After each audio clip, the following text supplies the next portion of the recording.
nós estamos começando uma nova série. Essa nova série, ela se chama Assim eu luto a minha guerra, as minhas guerras. Assim eu luto as minhas guerras. E a primeira arma de guerra que nós iremos comentar hoje é sobre gratidão. Gratidão como arma de guerra para nós aprendermos a vencer os dias maus e a vencer tudo aquilo que pode nos levar a nos esfriar na fé. Entendendo que vivemos uma guerra espiritual. Há pessoas que não acreditam nisso, mas existe uma guerra espiritual. Há anjos, há demônios, há seres espirituais que estão guerreando contra nós e a favor de nós. E muitas vezes a gente acaba nem entrando mais a fundo em guerra espiritual e a gente acaba pensando que isso é bobagem. Não acontece. Acontece sim. Acontece sim. Eu já morei em Brasília. E lá em Brasília, durante o tempo que eu morei lá, era na época em que ainda existia a famosa Casa da Dinda, existia determinados lugares lá muito complexos em questão espiritual. E muitas pessoas não acreditavam. Pastor, eu não acredito nessas coisas, isso é bobagem. Meus queridos, o mundo espiritual existe. Deus é espírito. A Bíblia diz isso, que Deus é espírito. E se Deus é espírito, há também anjos e há demônios. E esses anjos Deus levanta para poder ministrar a nós, para nos guardar, para trazer segurança, sabe? Aquele que habita nos esconderijo do Altíssimo, a sombra do Onipotente descansará. Esse é um salmo que muitas vezes a gente vê nas casas como um salmo de guarda, de guardião, porque a gente pensa que, não, se eu deixar a Bíblia aberta, ela vai me proteger. A Bíblia só protege quando ela é lida. E o anjo, ele só faz alguma coisa quando a gente ora. Se a gente não orar, os anjos não vão fazer nada. Isso está na Bíblia. A oração é o que determina o que o anjo vai fazer ou não. Porque Deus colocou os anjos como ministradores a cada um de nós. E da mesma forma, os demônios são anjos caídos, seres que vêm para atormentar, seres que vêm para roubar, matar e destruir, como diz em João 10:10. Assim é o diabo, ele vem para roubar, matar e destruir. Então nós temos que entender que existe uma guerra espiritual e existem armas nessa guerra espiritual. E talvez uma das armas que a gente hoje tem lutado para manter em nossas vidas é a gratidão. Porque tudo no mundo nos pressiona ao cansaço, nos pressiona à tristeza, à depressão. Estava olhando até um filósofo sul-coreano, que radicado lá na Alemanha, o Byung-Chul Han. Ele escreveu alguns livros bem interessantes. E não que sejam totalmente certos tudo aquilo que ele fala, mas tem algumas coisas, alguns pontos interessantes na percepção dele do mundo atual. E ele escreveu sobre a crise da narrativa e sobre a sociedade do cansaço. E a sociedade do cansaço é um livro que está causando muito alvoroço hoje no meio acadêmico e no meio social das pessoas. Por quê? Porque ele fala que nós viemos de uma sociedade da disciplina, em que tinha alguém que nos empurrava a fazer as coisas, alguém que ia nos penalizar, alguém que iria criar uma realidade de caminho. Olha, você tem que seguir esse caminho ou não vai dar certo. E era a sociedade da disciplina, de Michel Foucault. Ele até cita Michel Foucault como a sociedade da disciplina. Há um agente que nos empurra a fazer as coisas. Mas na visão do Byung-Chul, ele diz que nós vivemos na sociedade do cansaço. E o que é a sociedade do cansaço? É a sociedade do desempenho.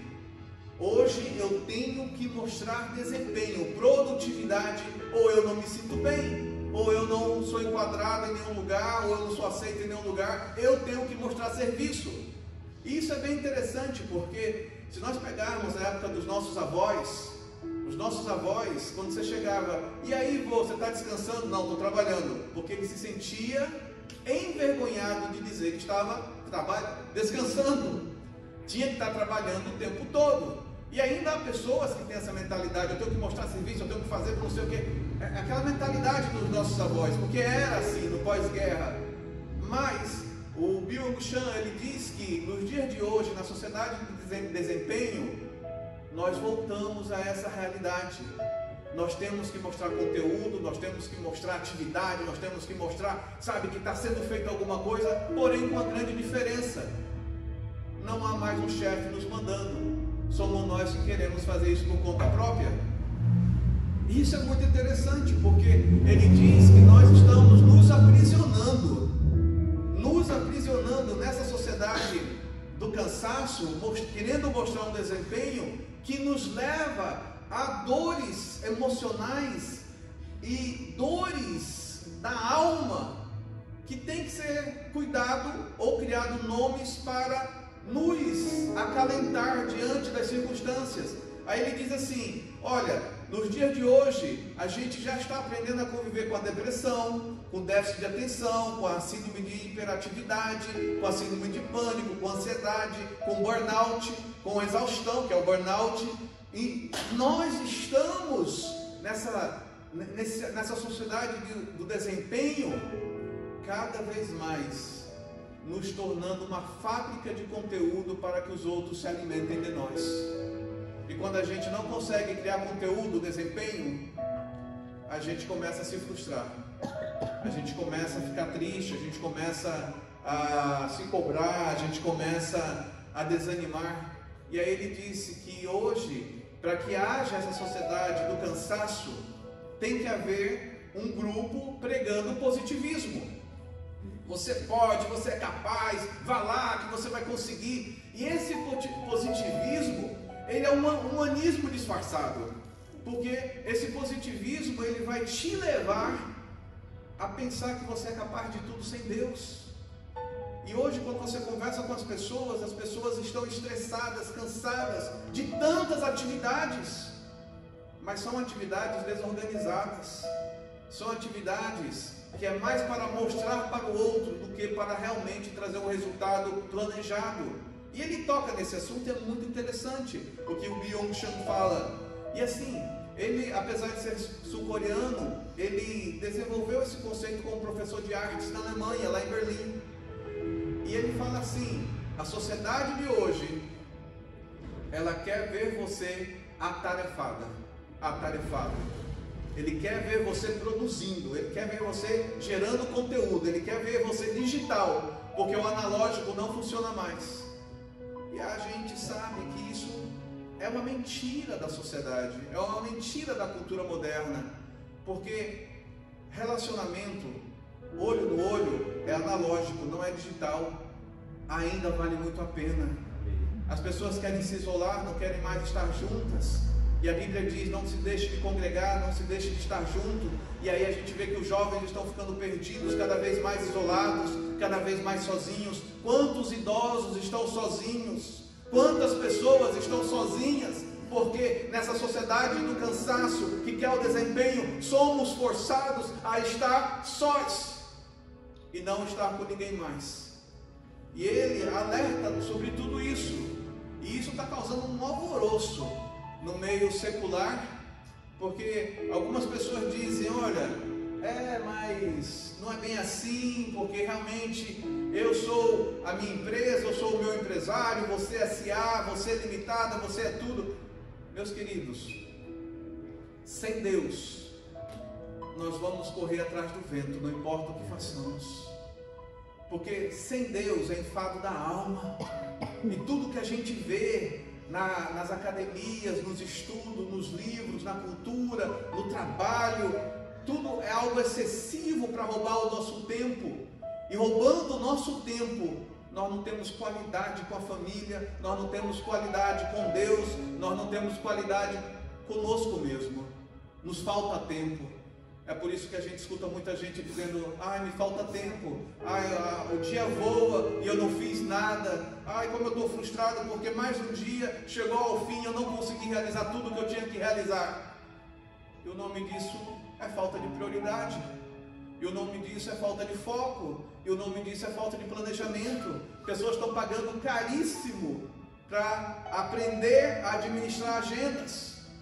E mesmo pagando caríssimo para administrar agendas, Deus não está na agenda mais das pessoas. E aí você orou essa semana, não tive tempo, sabe como é que é, né? A correria do trabalho, a correria da família, a correria não sei o quê. Espera aí, onde é que está Deus na nossa agenda?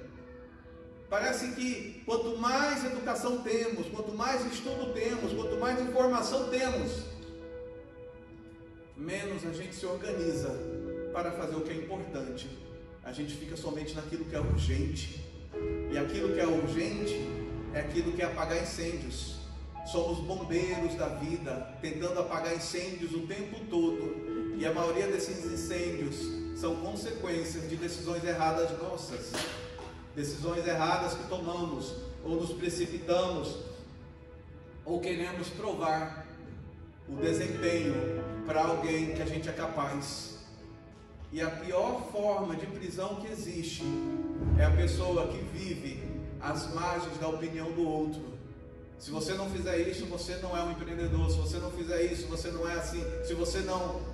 Pelo amor de Deus, isso é uma prisão, isso angustia, porque a gente fica sempre naquela ânsia de gerar conteúdo para o outro consumir, para que o outro nos curta, o outro nos parabenize, o outro diga, você é bem sucedido. E essa é a pergunta, o que é sucesso para você?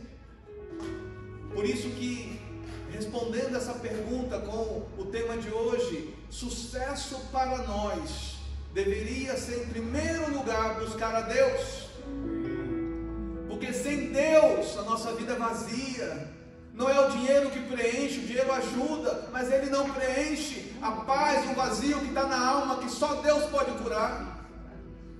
Sabe, os relacionamentos, isso fazem diferença, não é nos isolarmos, não é nós queremos ser super criadores de conteúdo, conteúdos que vão fazer o outro achar que a gente é super homem, super mulher, mulher maravilha. Não é isso. Porque segundo esse filósofo Byung-Chul Han, a gente não tem tempo mais para agradecer. Agradecer é uma coisa que saiu de moda. É uma coisa que, não, isso é para os fracos, para que agradecer? E aí é um ponto que mexe conosco, quando a gente vê que as pessoas realmente hoje, elas não são mais pessoas de agradecer por nada, se tornaram egoístas. E quando a gente lê Salmos 37, versos 4 e 5, se você puder abrir sua Bíblia ou ler aqui atrás comigo, aqui atrás já está a versão NVI, e a versão NVI ela diz assim: deleita-se no Senhor.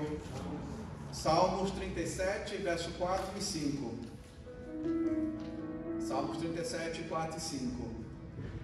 Deleite-se no Senhor, e Ele atenderá aos desejos do seu coração. Entregue o seu caminho ao Senhor, confia nele, e Ele agirá. Amém. Aleluia.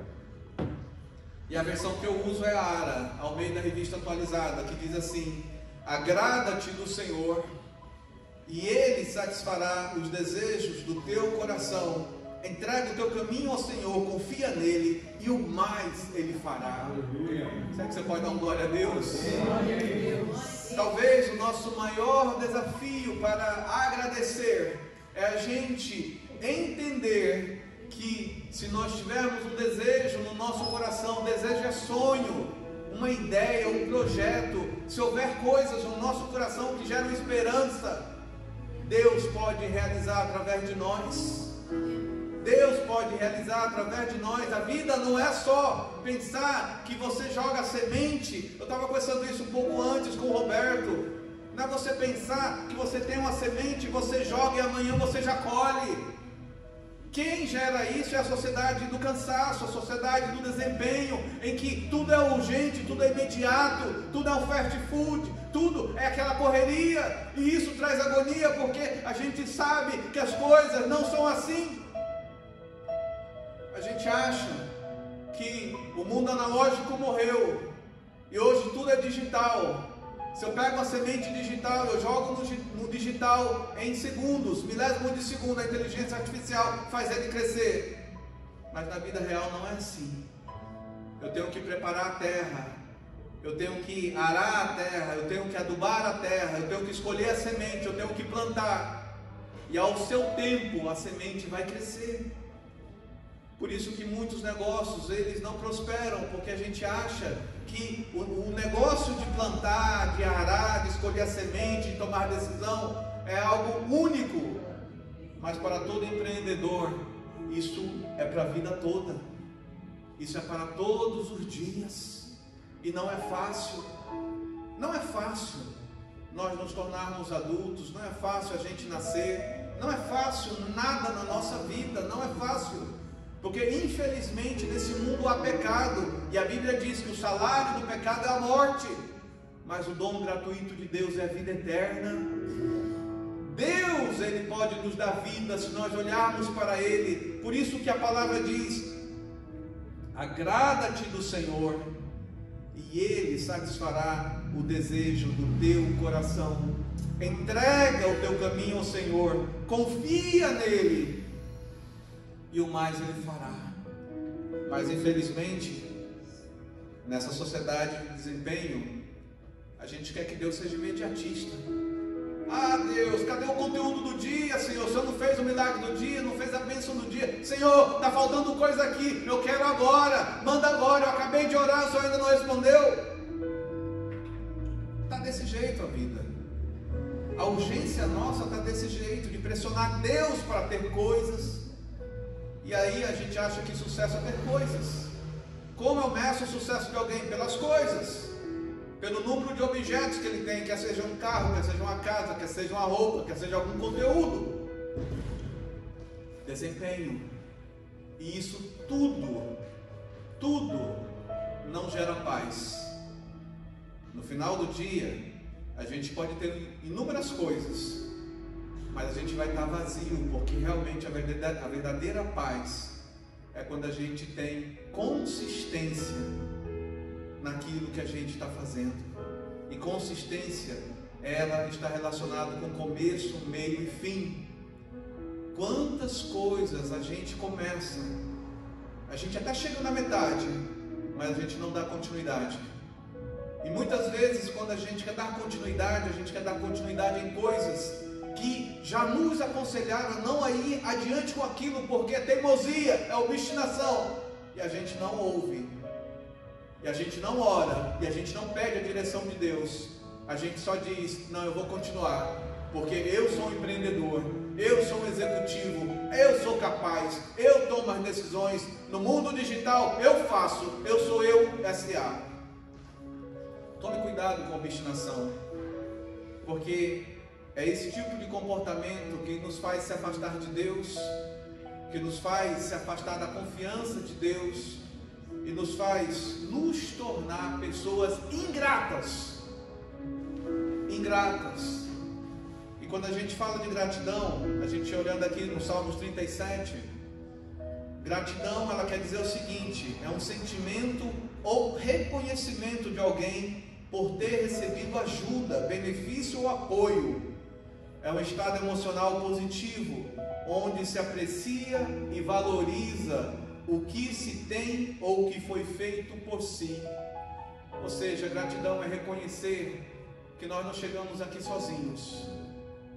Gratidão é reconhecer que muitos milagres aconteceram em nossas vidas para estarmos aqui hoje. Gratidão é reconhecer que pequenos gestos, pequenas atitudes e pequenos começos fizeram a diferença para nós chegarmos aqui.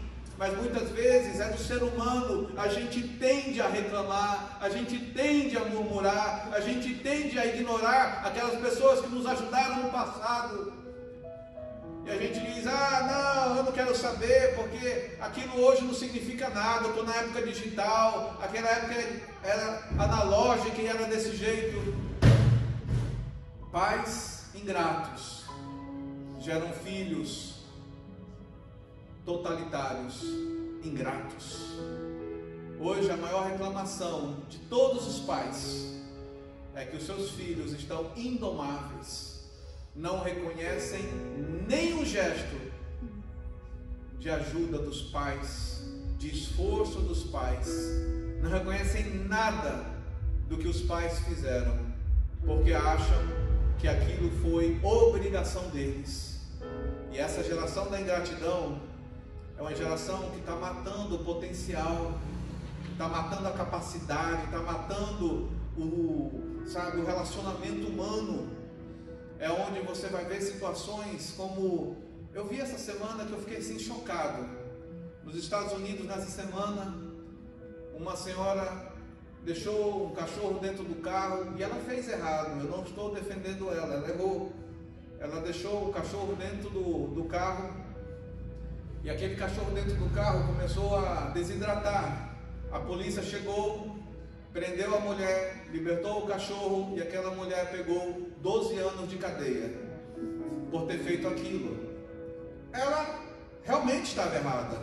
Talvez a penalidade foi desproporcional, mas essa era a lei. Um pedófilo que havia abusado de 6 crianças no mesmo período, ele foi pego em flagrante, abusando de uma criança de 6 anos, e ele pegou somente 6 meses de cadeia. Então a senhora que tinha um cachorro ali, sofrendo maus tratos, ela não está correta, pegou 12 anos. E o pedófilo que abusou de 6 crianças, pegou 6 meses de cadeia. E se comportasse ia sair antes. E o mundo está assim. O mundo está dessa forma, é a injustiça. E aí você é louvado se você cuida de uma planta, e você é criticado se você cuida de uma pessoa. Semanas atrás, o governo decidiu que iria ser multado quem desse um prato de comida a uma pessoa na rua, que iria ser multado. Nós tivemos um problema sério, porque nós temos 2 associações que ajudam as pessoas de rua, a ABCP e o INSEC. O INSEC a gente ajuda estrangeiros, refugiados, e ajudamos pessoas que estão na rua e precisam ser colocadas de volta ao mercado de trabalho. E aí a ABCP toda sexta-feira faz um sopão lá na Praça da Sé, alcançando inúmeras pessoas em situação de rua. E os agentes públicos chegaram até a nossa equipe e disseram: vocês vão ser multados se vocês não parem de alimentar essas pessoas. O mundo está dessa forma. O mundo está dessa forma. E aí nós olhamos e dizemos: ai pastor, que loucura, o que eu posso fazer para mudar as coisas? Busque a Deus.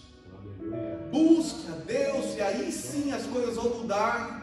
Porque você é sal e luz nessa terra. Seja sal, seja luz aonde você estiver. Porque não basta você dizer que é, você tem que ser. Você tem que ser. Não basta você dizer que é crente, você tem que ser crente. E ser crente é ler a Bíblia, é orar, é jejuar, é louvar a Deus. Ser crente é você buscar a Deus e compartilhar isso com alguém. Não basta dizer que você, não, eu sou crente. Não basta dizer, você tem que ser. E nessa sociedade do desempenho, você pode ver, a gente compartilha tudo, menos a nossa vida com Deus. E eu não quero que você compartilhe a sua vida com Deus, porque a Bíblia diz que nós temos que ser discretos. Mateus 6,6. Quando você for orar, entra no teu quarto em secreto, e em secreto o teu Pai vai te recompensar. É discrição. O homem de Deus é discreto, a mulher de Deus é discreta. Nós temos que ser discretos na nossa vida com Deus, mas ao sairmos, a gente tem que ser sal e luz, intencionalmente. A gente tem que ser sal e luz, porque as propostas indecentes, as promessas indecentes, os acordos que não respeitam Deus estão aí o tempo todo. E se a gente não for sal e luz, a gente é mais um que está contribuindo para o caminho largo. A Bíblia diz: largo é o caminho que conduz à perdição, e estreita é a porta que conduz à vida. A porta é estreita, meus queridos. E gratidão é um sinal da nossa vida com Deus. Porque se nós não conseguimos ser gratos a Deus, como seremos gratos aos outros que estão ao nosso redor? Porque o mundo está se tornando frio. O mundo não tem fé. Porque a fé vem pelo ouvir e ouvir a palavra de Deus. Se não lê a Bíblia, não há fé. E se não há fé, não há manifestação da presença de Deus na nossa vida. Por isso é muito importante nós entendermos que a gratidão é uma arma de guerra. Ela é uma arma de guerra porque ela nos move a querer o bem do outro, nos move a lutar contra a inveja, nos move a lutar contra a carnalidade, nos move a buscar a santidade, nos move a querer Deus. E a gente só muda o nosso comportamento humano buscando a Deus. Buscando a Deus. Porque se a gente lê a Bíblia, mas não pratica, não altera nada, não muda nada.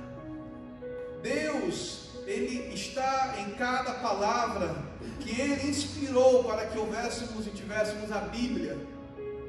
Então, a Bíblia só faz sentido se nós a lemos e a praticamos. E uma forma de praticar a Bíblia como arma de guerra é através da gratidão. O que é gratidão? É uma palavra que no português ela vem do latim, gratitudo, que quer dizer gratus, que significa agradável, grato, refere-se ao reconhecimento e apreço por um ato de bondade ou ajuda recebido. É reconhecer que você já foi ajudado por alguém, que você já foi abençoado por alguém. Isso é gratidão, é reconhecer. O problema é que tem muita gente que nós ajudamos e viraram as costas por nós, e não nos agradeceram, e não nos abençoaram, e não reconheceram a nossa ajuda com elas. E hoje, pela mágoa, pela tristeza, pela dor na alma, a gente quer agir da mesma forma com quem não tem nada a ver. A gente quer dar o troco naqueles que não tem nada a ver com aquele problema do passado. E aí a gente vai levando adiante esse problema de ingratidão, e a gente esquece que muitas pessoas, de alguma forma, interferiram para que nós estivéssemos aqui hoje. No mínimo, nós deveríamos interceder por elas. No mínimo, nós deveríamos orar por elas. No mínimo, nós deveríamos reconhecer a bondade dessas pessoas para conosco, porque se dispuseram a nos ajudar. E eu não digo isso como uma forma de uma obrigação eterna. Você é refém porque a pessoa te ajudou e agora toda vez a pessoa tem que se jogar no chão e reconhecer a tua grandeza. Não, isso está errado também. Mas é você poder lembrar daquela pessoa no momento que ela estiver em dificuldade, porque a vida é cíclica. Às vezes podemos estar no alto, às vezes podemos estar embaixo. Isso muitas vezes a gente nem espera que aconteça, e acontece. Ou é um segmento de mercado, ou é uma decisão errada, ou é uma escolha errada, ou é alguma coisa que mudou e a gente não teve o que fazer. Mas isso não pode mudar de nós a pessoa que nós somos, a pessoa que pratica a bondade, a pessoa que pratica a gratidão. Porque se nós não sabemos ser gratos, nós vamos querer mostrar conteúdos de sucesso para que os outros nos valorizem por esses conteúdos que são fumaças, porque no nosso interior vai dar um buraco, falta de paz, falta de alegria, mas na visão dos outros, todo mundo vai aplaudir e mandar comentários: você é tão bem sucedido, como eu queria ser como você, ai, você é demais, você é um exemplo, você não sei o que. As pessoas querem ouvir isso, e as pessoas que escutam isso, a maioria delas não é nada, é vazia, não tem Deus, não tem alegria, não tem paz, e a gente quer copiar esse tipo de gente. A gente quer buscar essa atenção. E isso é preocupante até na questão espiritual. Nós da Igreja Batista do Povo, a gente crê no batismo com o Espírito Santo, nós cremos no mover do Espírito Santo, nós cremos na unção do Espírito Santo, nós cremos na manifestação dos dons. O problema é que muita gente endeusa isso. Muita gente começa a olhar para você como se fosse um tirador de horóscopo, uma pessoa que sempre tem uma palavra pronta. Eu me lembro que a primeira vez que Deus me trouxe uma revelação, eu estava pregando num congresso de uma igreja que estava inauguração de uma igreja. Estava eu e outro pastor, estávamos juntos ali ministrando, tudo bonitinho, tudo maravilhoso, aquela coisa linda. A igreja era o primeiro culto de inauguração. Quando eu pus o pé naquela igreja, Deus me mostrou na hora: essa igreja vai dividir em 3 meses, ela vai se acabar daqui a 3 meses. O pastor que estava do meu lado, que estava comigo, ele disse: Fernando, o que Deus te falou? Eu disse: olha, o que Deus me falou, eu tenho até vergonha de continuar aqui, dá vontade de ir embora agora. Aí ele disse assim: você tem um grande desafio, porque você vai ter que contar para a igreja o que Deus te falou. Imagina, você convidado, indo pregar na igreja, inauguração da igreja, igreja lotada, e Deus te dá uma visão de que aquela igreja vai dividir em 3 meses, e que aquele templo vai ser esvaziado e não vai ter mais nada ali. Às vezes a gente diz: Senhor, eu quero o teu dom, eu quero a tua unção, eu quero a tua presença, mas você está disposto a ter as consequências da manifestação dos dons? Você está disposto a ser alvo de apedrejamento se aquela palavra não acontecer? Porque, ok, se eu der a palavra, tem 3 meses para eu fugir. Eu não era daquela cidade, eu vou embora, ninguém vai saber. Mas você vai ficar: poxa, Senhor, será que o que eu falei foi precipitado ou não? É um desafio você confiar em Deus e você manifestar os dons. E aí eu comecei a pregar e Deus disse: eu quero que você fale. Eu digo: Senhor, eu vou falar. Olhei para o pastor, para a esposa, para a liderança que estava ali, e eu disse para eles: olha, Deus acabou de me revelar, no momento que eu pisei nessa igreja, que daqui a 3 meses essa igreja vai acabar, vai ser dividida, e vai ser dividida por esse homem aqui, o líder do louvor. Muito específico, mas também rasgar o diploma e sair correndo, né? 2 meses depois, a confusão se formou. O líder do louvor, que era um outro pastor, se revoltou contra esse pastor. Começou-se uma confusão em 3 meses. Tiveram que entregar o salão, a igreja dividiu, o líder do louvor saiu com uma parte, o outro pastor saiu com outra parte, e a igreja se acabou totalmente. O preço de manifestar o dom de Deus é algo que requer a tua entrega, requer oração. Para eu vir aqui hoje, para eu estar aqui hoje, sabe, durante a semana, o pessoal do louvor, da mídia, está preparando-se para que haja culto. Estão ensaiando no louvor, os instrumentistas estão ensaiando os instrumentos, para que quando a gente chegue aqui, a gente possa prestar um culto a Deus. Não é uma coisa que, não, bora lá se reunir, vai ser assim. Há um cuidado, há um preparo, há um zelo, porque há um coração grato pelas coisas que Deus faz e vai fazer. E muitas vezes a gente esquece disso. A gente acha que é uma troca com Deus. Ó Deus, eu estou fazendo, o Senhor vai fazer. Não é assim. Deus, Ele vai nos ensinar o caminho. Salmos 32, verso 8.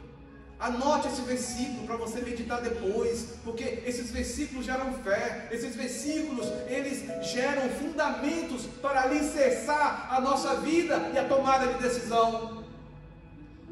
Instruir-te-ei e te ensinarei o caminho que deves seguir ou andar, e sobre a minha vista, diz o Senhor, eu te darei conselhos. Salmos 32, verso 8. Deus vai nos instruir, Deus vai nos mostrar o caminho, Deus vai nos ensinar o que fazer, mas nós temos que querer Deus, nós temos que buscar a Deus, porque buscar a Deus só no culto é muito pouco.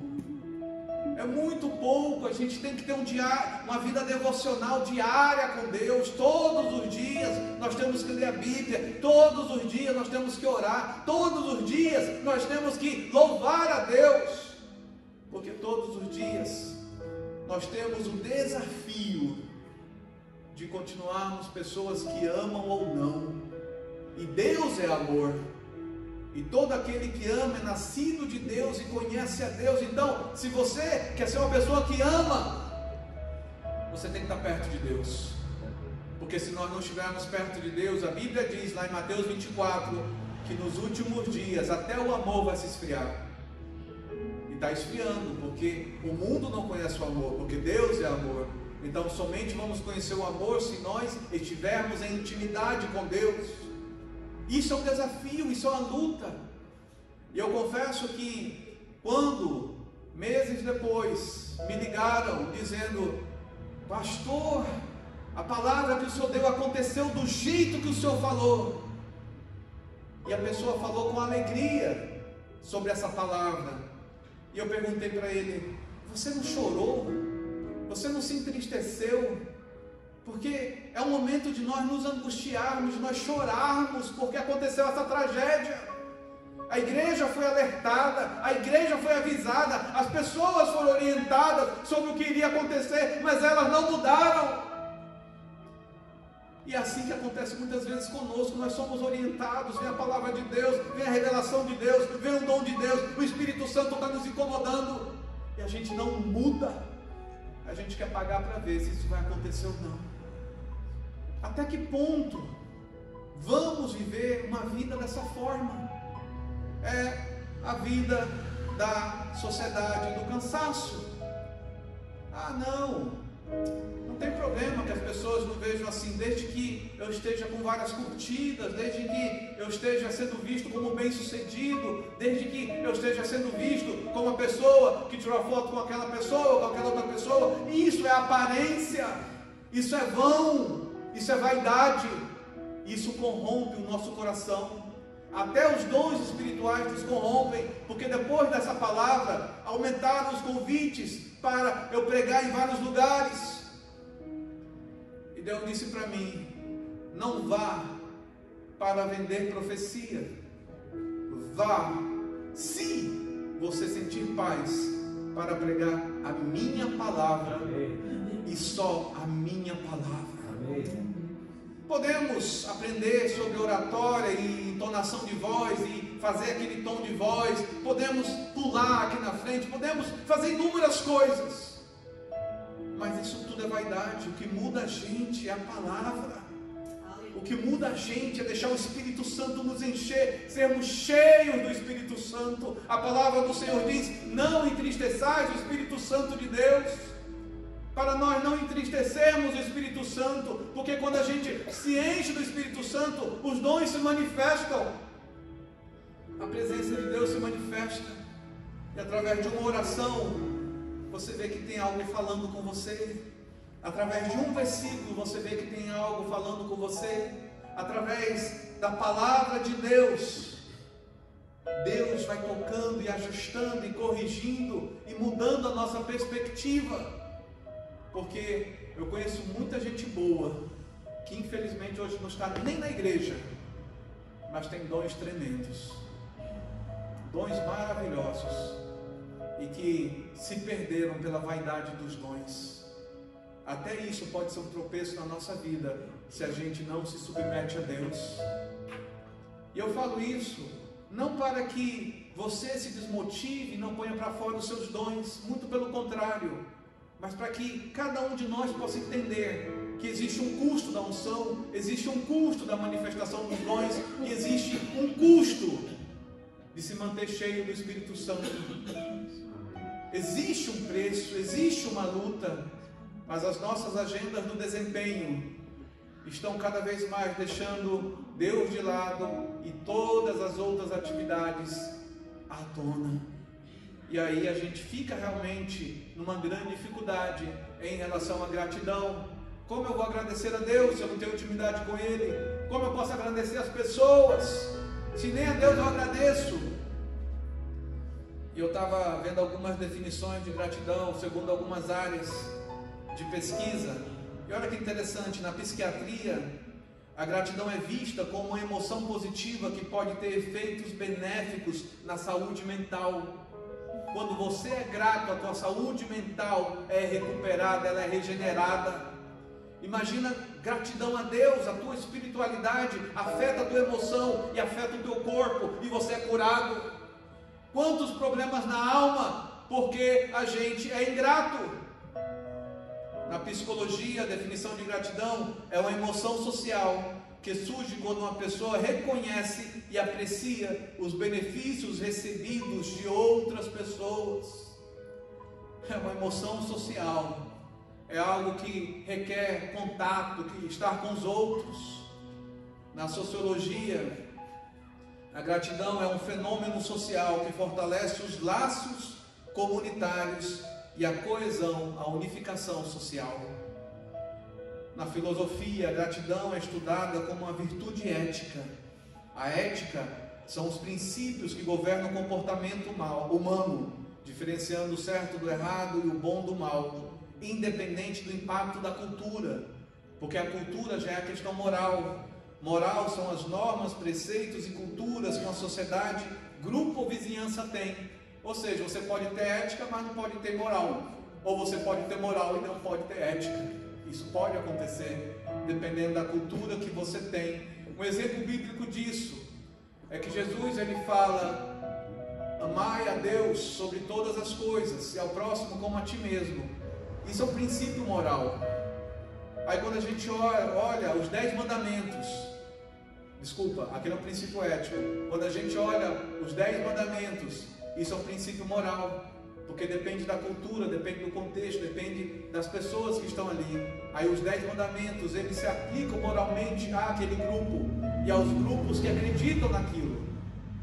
Por isso que muitas vezes a ética e a moral estão num limiar tão estreito que a gente não sabe separar um do outro. Por isso que tem pessoas moralmente doentes e eticamente doentes, porque se Deus não entra na nossa ética, que são os princípios que determinam o bem ou o mal, que está muito relacionado à índole. Índole é a inclinação para o bem ou para o mal, e a ética está relacionada a essa inclinação para o bem ou para o mal. E a moral é o que a cultura ao redor fala. Mentir, mentira branca, isso é uma questão moral, que afeta a sua ética, quando você assume isso no grupo todo, determinando que aquilo que você sabe que é errado se torna certo. E a Bíblia fala isso: virão dias em que o certo será errado e o errado será certo. Porque quanto mais sem Deus, mais sem referência nos tornamos. E sem referência, a gente vai se afastando daquilo que é a verdadeira ética e a verdadeira moral, o parâmetro da palavra de Deus. E aí fica confuso. Você fica, o que é o certo, o que é o errado, o que é a verdade? Transforma a Bíblia em algo relativo, transforma a verdade em algo relativo, transforma a mentira em algo relativo. Não, depende. Não é bem assim. Você que é racional demais, você que é muito ficcionado com isso, meus queridos, tomem cuidado. A Bíblia diz que o diabo é o pai da mentira. Então a mentira não é relativa. Mentira é mentira em qualquer proporção. Aumentar demais uma história ou diminuir demais uma história é mentira. A Bíblia diz que saia da tua boca, seja sim, sim, não, não. O que passar disso é do maligno. Muitas pessoas estão andando com o maligno, porque as suas palavras são palavras distorcidas. Não conseguem falar o que é, como é e da forma que é. Moralmente está afetado e eticamente está derrubado. E aí você olha assim, mas meu Deus do céu, e aí como é que eu vou ser grato? Se a gratidão diante dos olhos da sociedade mundana, sem Deus, percebe a gratidão de uma forma diferente, é uma troca. E a gratidão bíblica, ela não é uma troca. Ela é um simples reconhecimento que faz toda a diferença. A Bíblia diz gratidão como um dever espiritual, e em várias passagens, como em 1 Tessalonicenses 5,18, em tudo dai graças. Pastor, o senhor está maluco? Como é que eu vou dar graças em tudo?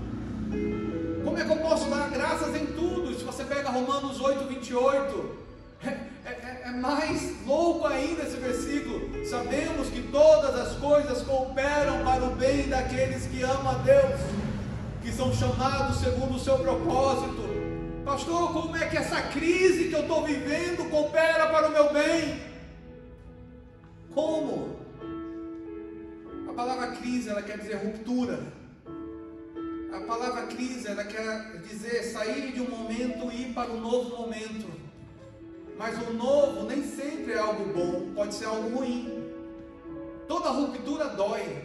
Quando você faz exercício físico, no pain, no gain, né? Sem dor, sem ganho, e você estressa os músculos, aquilo dói. E você só vai ter essa musculação se você exercitar, se você estressar o músculo. Isso é a crise. A crise, ela estressa o nosso potencial, ela estressa a nossa capacidade e ela estressa o nosso temor do Senhor. O problema é que muitas vezes o nosso coração está duro para Deus e não ouvimos a voz de Deus, mas ouvimos somente o que o mundo, o mercado, os especialistas em Deus estão falando. E mesmo nós temos técnica, a técnica ela é aplumada quando nós temos temor do Senhor, porque toda sabedoria vem do alto, é o que diz a Bíblia, mesmo a técnica. Então nós temos que entender o dom que Deus nos deu, o talento que você tem, ele é maximizado pela presença de Deus na tua vida. Ele é aperfeiçoado pelo poder de Deus na tua vida, e ele é totalmente estressado pelo enchimento do Espírito Santo na tua vida. Coisas acontecem através de você quando você deixa Deus agir em todas as áreas da sua vida. E deixar Deus agir em nossas vidas é gratidão. É um sinal de que a gente está reconhecendo Deus e confia em Deus e diz para Deus: Senhor, continua fazendo isso, continua, Senhor, movendo, continua, Senhor, porque eu vejo que a tua boa mão me sustenta, que a tua boa mão cuida de mim. Pode estar difícil, mas eu estou em paz porque tu estás comigo. Pode ser aquele momento de caverna do leão, sabe, aquele momento em que Daniel foi jogado lá na cova, lá naquela caverna, naquele buraco. Pode ser aquele momento difícil, mas é o momento que nós somos provados. Nós temos a ruptura, nós temos a crise, nós temos um momento em que a nossa fé é provada.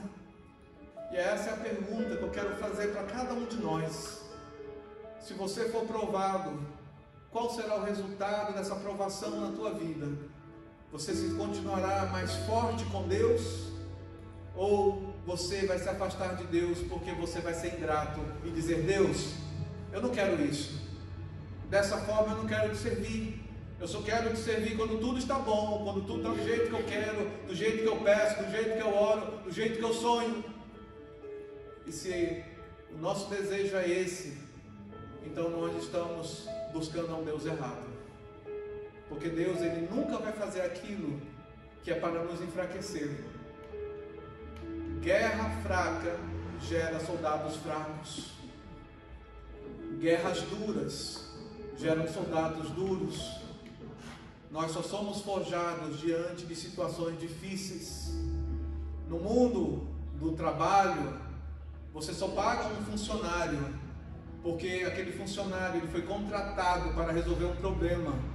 Se ele não resolve o problema, ele não vale a pena, não faz sentido ter ele. Você só contrata alguém porque você tem uma dor, você tem um desafio, você precisa de alguém para te compartilhar o desafio e resolver aquele problema.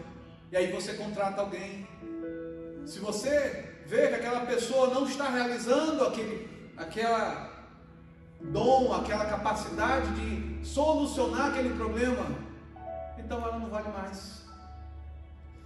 Aí quando você escuta alguém dizer: olha, melhora porque você está com um desempenho muito ruim, estou sendo perseguido, é o diabo que está me perseguindo. Ai, olha fulano, faz um curso de Excel, porque você hoje está com fraqueza no Excel, isso não é um problema, você pode aprende Excel e você vai melhorar. Ai, para com isso, olha, já criaram situação só para puxar o meu tapete. Quantas pessoas dizem isso e vêm no gabinete pastoral dizer: pastor, eu estou sendo perseguido, estão mandando eu estudar Excel, que absurdo. Meu querido, na tua competência, no carro que você entrou para resolver o problema, essa é uma das competências que vão exigir de você. Se você não tem essa competência, você vai ser despedido, você vai ser tirado, porque você não está resolvendo um problema. Ai, pastor, não tem um jeito mais fácil de aprender Excel. Meu querido, nenhum anjo do céu vai vir até você te ensinar Excel. Não vai. Você não vai aprender através de um anjo. Você não vai ter revelação nenhuma para aprender sobre a tua prova. Você pode ter alguns momentos de inspiração para realizar alguma coisa, mas tem coisas que requerem o nosso esforço. Tem coisas que requerem a nossa força, o nosso dom, o nosso talento, e aquilo que a gente não tem controle. É o momento que a gente precisa do Espírito Santo para que Ele possa nos dar a capacidade para ir além daquilo que nós não temos o controle. Então, nesse momento, eu gostaria que você curvasse a tua cabeça e você comece a agradecer a Deus por tua vida. Começasse a agradecer a Deus por onde você chegou. Se onde você chegou hoje tem desafios, tem lutas, não é motivo de você ficar agoniado, reclamando, murmurando, mas é motivo para você dizer: Senhor, obrigado, porque o Senhor me deixou numa plataforma, e dessa plataforma eu posso ir mais longe. Não é do zero, não é do nada, eu estou a partir de um ponto mais alto, porque o meu começo foi do zero, o meu começo foi difícil, mas hoje, no ponto que eu estou, na experiência que eu tenho, nas lutas que eu passei, nas dificuldades que eu enfrentei, nos acertos e nos erros, hoje eu estou numa posição de conhecimento, experiência de vida e temor do Senhor, que vão me levar a muito além, que vão me trazer muita prosperidade, que vão me trazer muito crescimento, que vão me trazer a manifestação dos dons com sabedoria e prudência. Vou ter bom senso, vou ser sábio e não andar mais como criança, impulsionado pelo vento das opiniões, impulsionado pelo vento das circunstâncias, mas eu vou ser impulsionado pelo Teu Espírito, Senhor, porque a Bíblia diz: aqueles que são guiados pelo Espírito de Deus são filhos de Deus. E esse é o maior resultado da gratidão, sermos guiados pelo Espírito Santo, sermos quebrantados para resgatar pessoas, sermos resgatados para confiar em Deus, que a gente vai além daquilo que a gente está hoje. Hoje, a tua vida está num ponto, e esse ponto é muito maior do que zero. Louve a Deus por esse ponto que você está hoje. Louve a Deus, agradeça a Deus por esse ponto que você está hoje, porque esse ponto que você está hoje é a semente da transformação e do milagre que Deus vai fazer crescer para você chegar a níveis muito maiores, a uma prosperidade muito maior, a algo muito maior na tua vida que você nem imagina. Senhor, graças te damos, ó Pai, porque a tua palavra é fiel. Obrigado, Senhor, porque a tua palavra diz, Senhor: agrada-te do Senhor e Ele satisfará os desejos do teu coração. Perdoa-nos, ó Pai, se não temos tido mais desejos. Perdoa-nos, ó Pai, se temos murmurado mais do que sonhado, mais do que agido, mais do que executado, mais do que feito, Senhor. Entrega o teu caminho ao Senhor. Me perdoa, Senhor, se eu não tenho entregado essa área da minha vida, essa área do meu negócio, essa pessoa específica em tuas mãos, ó Pai. Me perdoa. Entrega o teu caminho ao Senhor. Confia nele. Ó Pai, me perdoa se eu não tenho confiado em Ti como eu devo confiar. Se experiências ruins no passado têm atrapalhado a minha relação contigo e com outras pessoas, me perdoa, Senhor. Oh Deus, me perdoa. Confia nele e o mais Ele fará. Aleluia. E o mais Ele fará. E o mais Ele fará. Oh Deus, eu te louvo, Senhor, porque a tua palavra diz, Senhor: espera no Senhor, segue o teu caminho e Ele te exaltará para possuires a terra. A tua palavra diz: vem do Senhor a salvação dos justos. Oh Pai, a tua palavra diz, Senhor: fui moço e agora sou velho, porém jamais vi o justo desamparado, nem a sua descendência a mendigar o pão. É a tua palavra, Senhor, e é essa palavra, Pai, que eu compartilho com os teus servos. É essa palavra que compartilhamos nesse momento, Senhor, para que gere fé em cada um de nós, para que possamos ter coragem para tomar decisões, coragem para assumir posições, coragem, Senhor, para crer e confiar em Ti como nosso Senhor, que faz toda a diferença em nossas vidas. Muito obrigado, ó Pai, que essa semana, Senhor, portas se abram, oportunidades se abram, possibilidades novas aconteçam, Senhor. Que nessa semana, Senhor, tenhamos situações em que os dons vão ser manifestos, tenhamos circunstâncias em que a Tua palavra vai se cumprir em nossas vidas, em nome do Senhor Jesus. Amém e amém. Você pode dar uma salva de palmas ao nosso Deus. Aleluia. Glória a Deus. Você pode ficar de pé, por gentileza, para fazermos a última oração.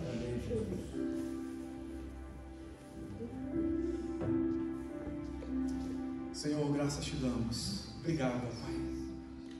Que o amor do Pai, a comunhão do Filho e as doces consolações do Espírito Santo estejam sobre a vida de cada um, suas famílias, suas casas, seus negócios, suas decisões, em nome do Senhor Jesus.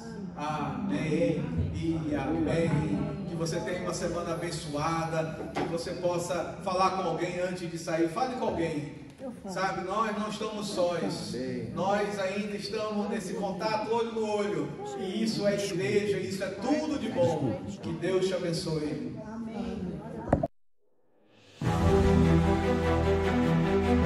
Somos uma igreja viva, um povo acolhedor, uma comunidade de discípulos de Jesus que o ama, o adora e busca obedecê-lo. Queremos tornar a palavra de Deus conhecida a todos para que o seu amor e salvação transforme vidas e corações. O anseio por servir faz parte da nossa maneira de viver e é expresso em inúmeros dos nossos projetos e iniciativas. Queremos ver o reino de Deus se expandir em todos os lugares, por isso não medimos esforços para pregar o Evangelho no templo, nas casas, nas comunidades, nas ruas, nas escolas, em São Paulo, no interior, no sertão, no Brasil, no mundo e até os confins da terra. Sabemos que formosos são os pés daqueles que anunciam o Evangelho.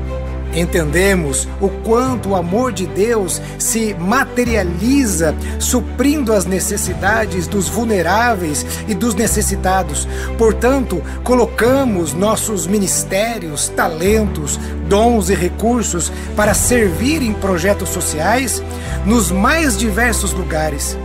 Imigrantes, refugiados, pessoas em situação de rua, mulheres em situação de vulnerabilidade, crianças, adolescentes e tantos outros públicos são atendidos, recebidos nas incontáveis ações de socorro e acolhimento da nossa comunidade.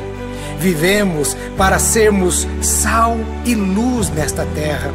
Somos uma verdadeira família e queremos ter a nossa porta aberta para receber todos aqueles que querem desfrutar da transformação que o amor de Deus e o poder da sua palavra traz. Ansiamos também por ver lares formados e que funcionam governados pela paz, pela alegria e pela justiça que faz parte do reino de Deus. Somos uma comunidade compromissada em orar pelos países, territórios e pelos seus governantes, pois entendemos o quanto é feliz a nação cujo Deus é o Senhor. Enviar missionários e apoiar iniciativas de proclamação do Evangelho e da transformação que ele faz, isso pulsa o nosso coração. Nossa visão é acolher as pessoas para ensiná-las a viver como discípulos de Jesus. E para isso proclamamos a palavra de Deus. Ele, o Senhor, amou o mundo de tal maneira que enviou o seu único Filho para que todo aquele que nele crê não pereça, mas tenha a vida eterna. Essa é a mensagem que amamos. Esse é o Evangelho que cremos. Essa é a verdadeira e única razão de sermos simplesmente igreja. Sejam bem-vindos à Igreja Batista do Povo.